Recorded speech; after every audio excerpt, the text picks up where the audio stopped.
Assalamualaikum warahmatullahi wabarakatuh. Perkenalkan, nama saya Wulidia Rizky dengan NIM 2105142-236 dari Program Studi Agribisnis Fakultas Pertanian Universitas Lampung Mangkurat. Di sini saya akan membuat video penyuluhan mengenai tahapan produksi cabai. Assalamualaikum warahmatullahi wabarakatuh. Waalaikumsalam warahmatullahi wabarakatuh.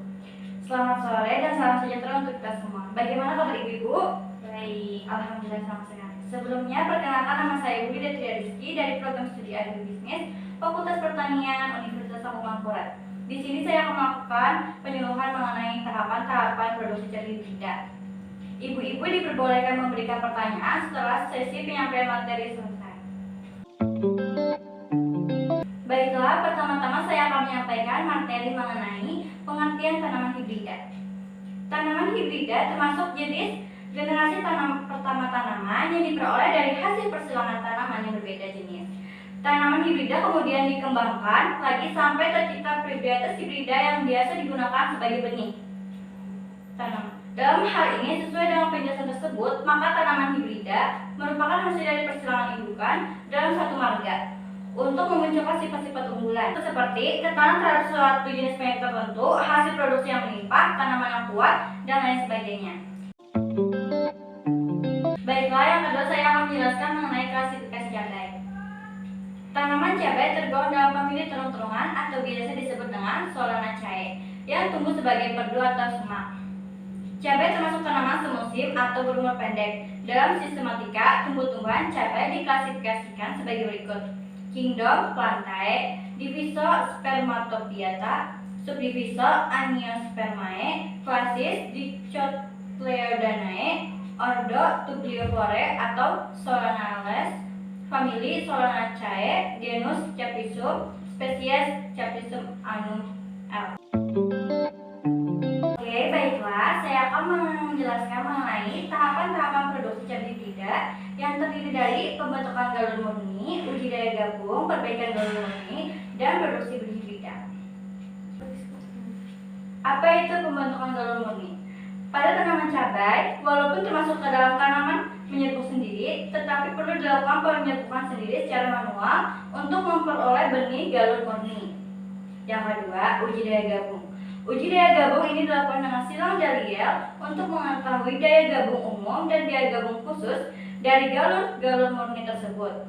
Yang ketiga, perbaikan galur murni atau varietas. Penampilan hibrida tergantung pada penampilan dan kualitas varietas atau galur yang digunakan sebagai tetua.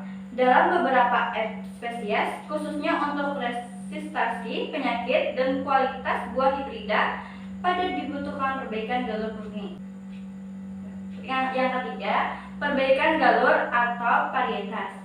Penampilan hibrida tergantung pada penampilan dan kualitas varietas atau galur yang digunakan sebagai tetua. Dalam beberapa spesies, khususnya untuk resistensi penyakit dan kualitas buah hibrida, masih dibutuhkan perbaikan galur murni. Yang terakhir, produksi benih hibrida. Yang terakhir, produksi benih hibrida. Tipe hibrida dan produksi benihnya. Tipe hibrida yang umum adalah single cross, double cross, dan triple cross. Untuk single cross dibutuhkan 2 tetua, double cross 4 tetua, dan triple cross 3 tetua. Persilangan. Pada tanaman cabai sampai saat ini, untuk produksi benih hibrida dilakukan dengan cara inokulasi tetua betina dan pengumpulan tepung sari. Kemudian penyerbukan dilakukan secara manual. Dari tahapan produksi benih hibrida cabai, Balai Penelitian Tanaman Sayuran baru mencapai tahap pemurnian dan perbaikan varietas atau galur murni dengan penambahan sifat varietas penyakit anthracnose dan perbaikan komponen hasil. Dari pemaparan materi tadi, mungkin ada dari saudara-saudara sekalian yang kurang bisa dipahami atau ada yang perlu diklarifikasi, silakan mengacungkan tangan kemudian menyebutkan pertanyaannya. Baiklah. Faktor apa saja yang mempengaruhi pertumbuhan dan perkembangan pada tanaman cabai? Baik, terima kasih. Banyak faktor yang mempengaruhi pertumbuhan tanaman cabai seperti intensitas cahaya, pH, suhu, dan kelembapan.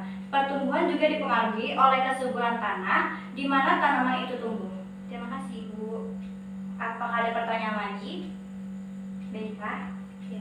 Pertanyaannya, apa yang terjadi jika tanaman cabai tidak dipangkas? Tanaman cabai yang tidak dipangkas akan menghasilkan buah yang besar-besar tetapi jumlahnya sedikit. Baiklah, dengan banyaknya seri tanya jawab ini sekaligus penutup penyuluhan kali ini. Saya selaku pemateri memohon maaf apabila dalam penyuluhan kali ini terdapat banyak kesalahan. Akhir kata dari saya, wassalamualaikum warahmatullahi wabarakatuh. Waalaikumsalam warahmatullahi wabarakatuh.